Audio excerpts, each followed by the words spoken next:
Dia a todos.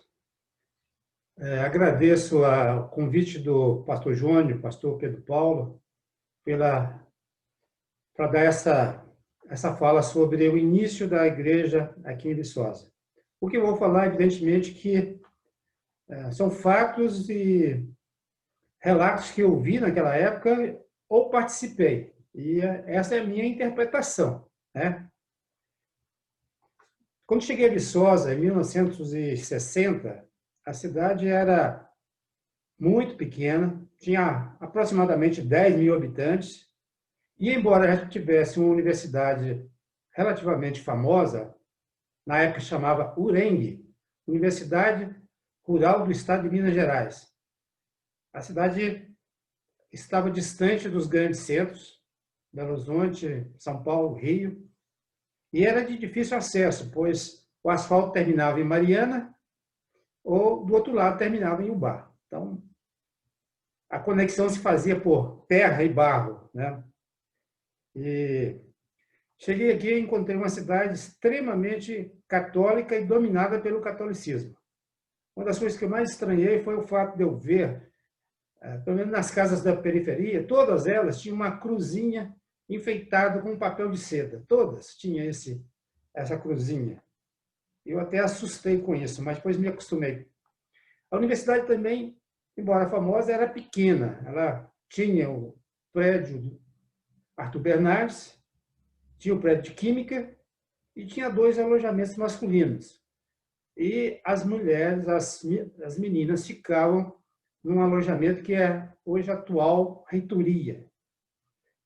Outros prédios pequenos estavam por aí, agronomia, de máquinas agrícolas, etc. E eu estava vindo de Patos de Minas, onde havia terminado o ginásio, que corresponde ao fundamental. E tinha 16 anos. E não vislumbrava lá nenhuma perspectiva palpável de trabalho ou de estudo.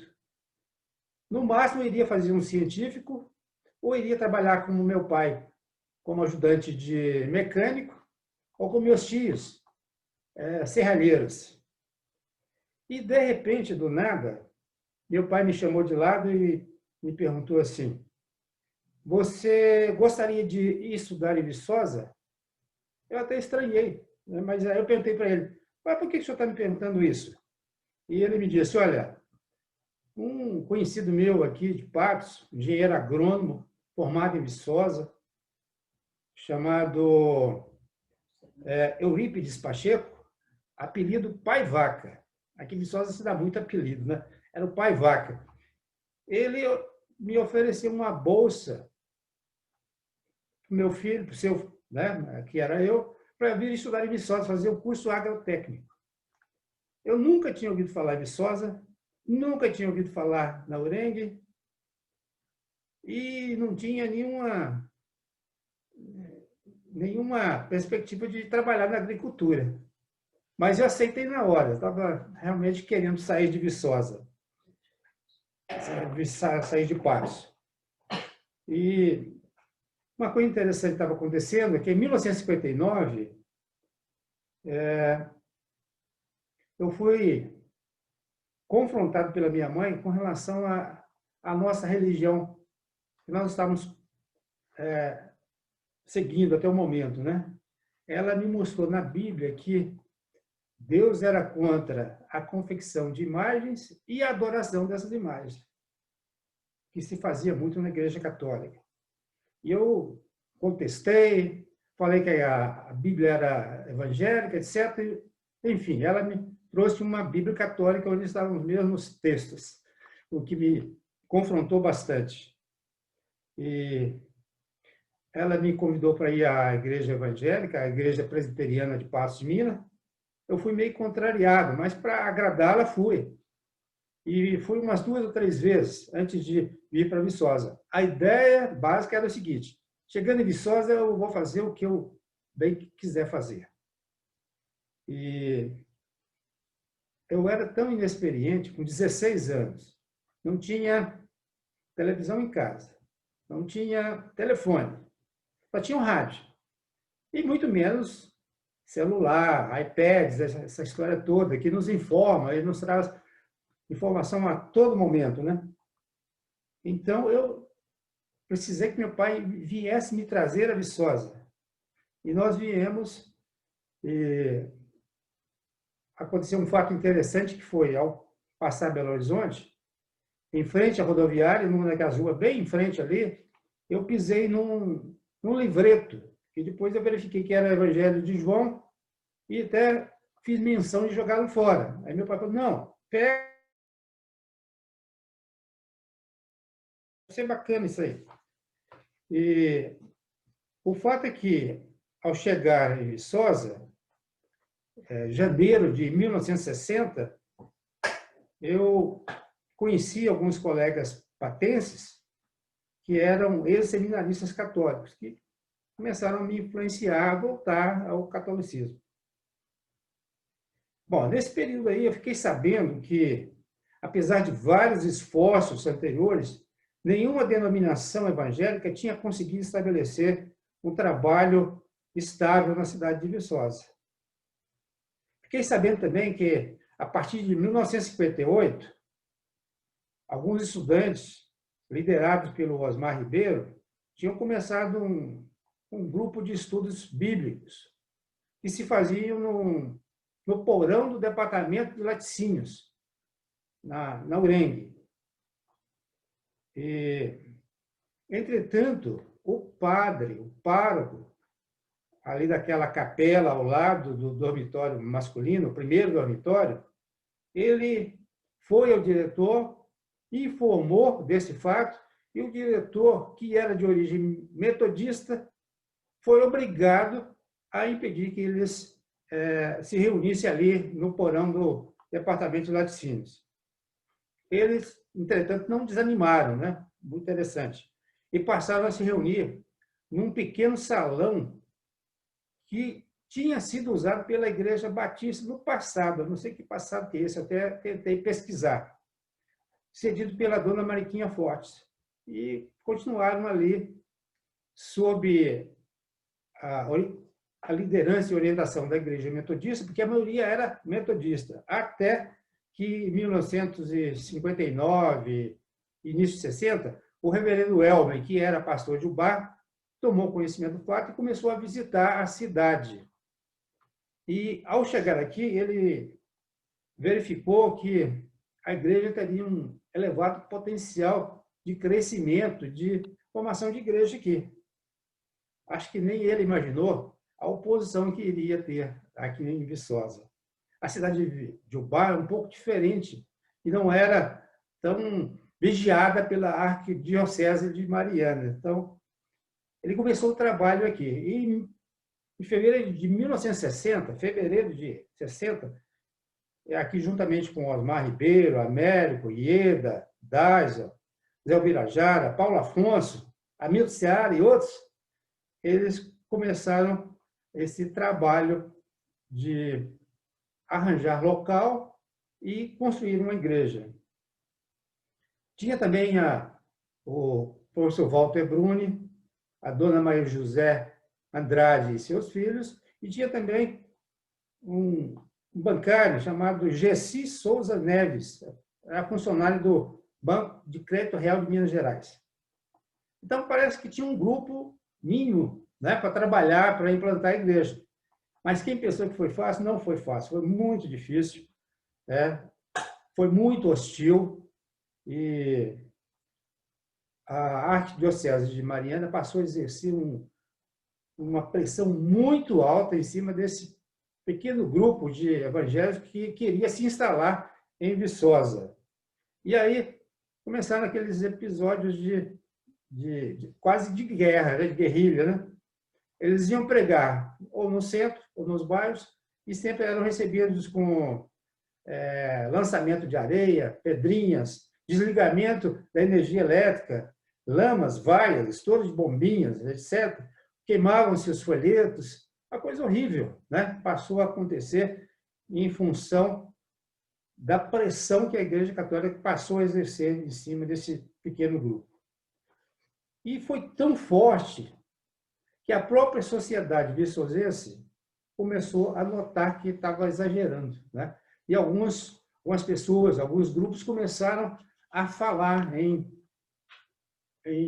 pequenos jornais, o jornal da universidade, que era o Bonde, contra essa pressão exacerbada que estava exercendo sobre os crentes.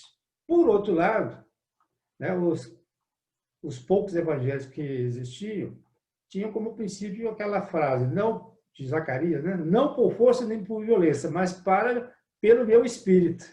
Então, não revidavam, mas utilizavam os direitos legais que tinham, né?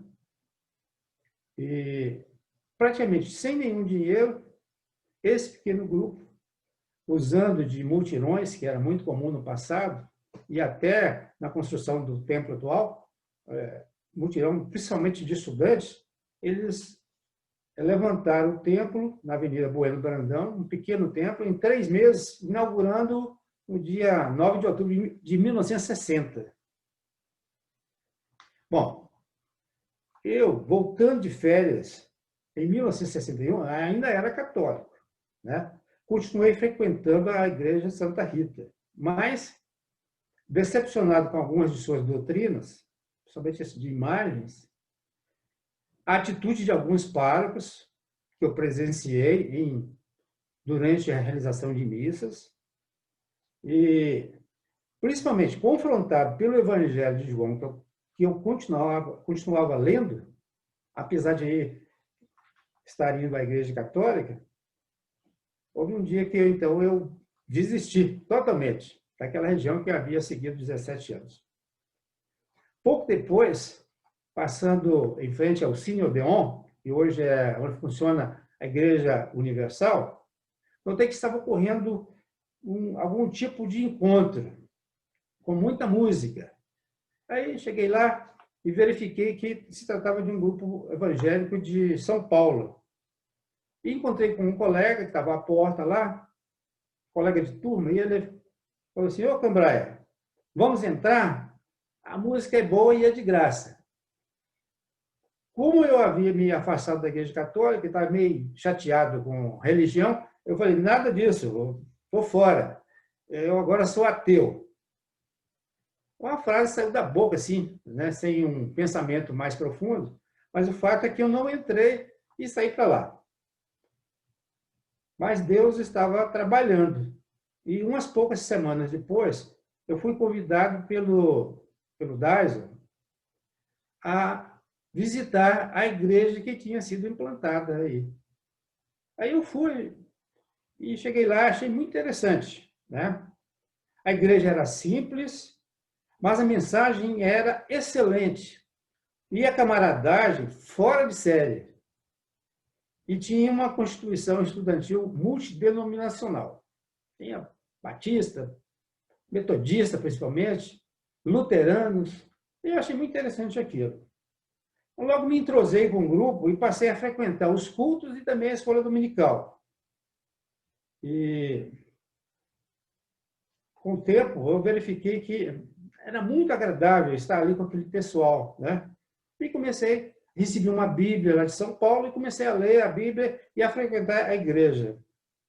O reverendo Welber era um líder nato, extremamente simples, e utilizava uma estratégia altamente envolvente, que os pastores precisam aprender. Cada um deveria participar de alguma forma do trabalho dentro da comunidade. Se não tinha, ele inventava. Então, como ele notou que eu estava interessado em fazer alguma coisa dentro da igreja e pela igreja, ele me deu um trabalho interessante. A igreja tinha um terreno onde hoje é a Assembleia de Deus, e ali eles fizeram um galinheiro ali. E as galinhas produziam os ovos. E os ovos eram vendidos para famílias de crentes ou que não tinham nenhuma hostilidade com a igreja, né? E eu era o entregador de ovos. E, com o tempo, ele levou o meu cargo para aquela pessoa que ligava o som da igreja 15 minutos antes e anunciava o culto. Então, eu ficava ali 15 minutos antes do culto, tocando músicas evangélicas e anunciando. O culto será daqui a 15 minutos, etc. Depois me passou a bibliotecário e eu fui subindo na carreira, né? No dia 12 de junho de 1962, eu fiz minha pública profissão de fé. A perseguição explícita e forte ao evangelho na cidade foi arrefecendo, né? Mas continuava forte nas cidades vizinhas, Porto Firme, Guaraciaba, São Miguel do Anta, onde o padre chegou a jogar o jipe em cima da bancada de Bíblias e jogá-las no chão, ainda continuava.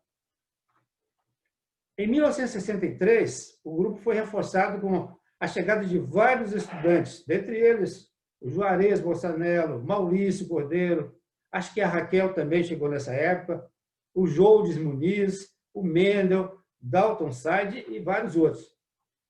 E assim, no dia 12 de agosto de 1965, 106º aniversário de chegada do Summit no Brasil, instalou-se a igreja que era evangélica, passou agora à Igreja Presbiteriana de Viçosa, com 42 membros, 42 membros comungantes e 37 não comungantes. E os primeiros presbíteros eleitos foram o Américo, o Dyson e o Osmar. E os diáconos, o Zé Moreira da Silva, o Biraci e o Cambraia, estudante de terceiro ano de agronomia. Olhando para trás, 55, 60 anos, faço as mesmas perguntas que o pastor Elias Medeiros fez ao explicar a ida de Jesus para Cafarnaum. Por quê? Para quê? E o que fez? Mateus 4, há 2 domingos atrás.